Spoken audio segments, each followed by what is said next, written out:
दोस्तों, भारतीय इतिहास में कई रानियों की सुंदरता और बहादुरी के किस्से हैं। आज हम आपको दक्षिण भारत की 4 बहादुर रानियों के बारे में बताएंगे, जिन्होंने मुगल सेना हो या फिर पुर्तगाली या अंग्रेज, सभी से लोहा लेकर अपने राज्य की रक्षा की। इनमें पहली है रानी अब्बक्का। रानी अब्बक्का चोटा अथवा अब्बक्का महादेवी तुलुनाडु तटीय कर्नाटक की रानी थी। रानी अब्बक्का ने 1525 से 1570 तक शासन किया था। पुर्तगालियों ने उल्लाल पर कब्जा करने की कई कोशिश की थी। रानी अब्बक्का ने 4 दशकों से अधिक समय तक पुर्तगालियों के प्रत्येक हमले को विफल कर दिया। उनकी बहादुरी के लिए उन्हें अभय रानी के नाम से जाना जाने लगा।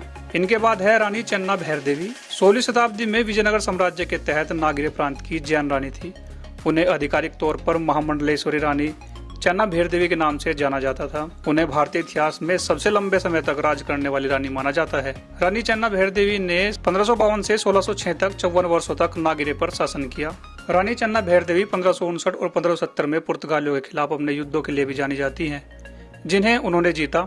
इसके बाद पुर्तगालियों के साथ व्यापारिक संबंध शुरू किए। रानी चन्ना भैरदेवी को पुर्तगालियों से काली मिर्च की रानी की उपाधि मिली, क्योंकि उन्होंने भटकल और होनवार के बंदरगाह से यूरोपीय और अरब क्षेत्रों में बड़ी मात्रा में काली मिर्च और अन्य मसालों का निर्यात किया था। इनके बाद है केलाडी की रानी चेन्नम्मा।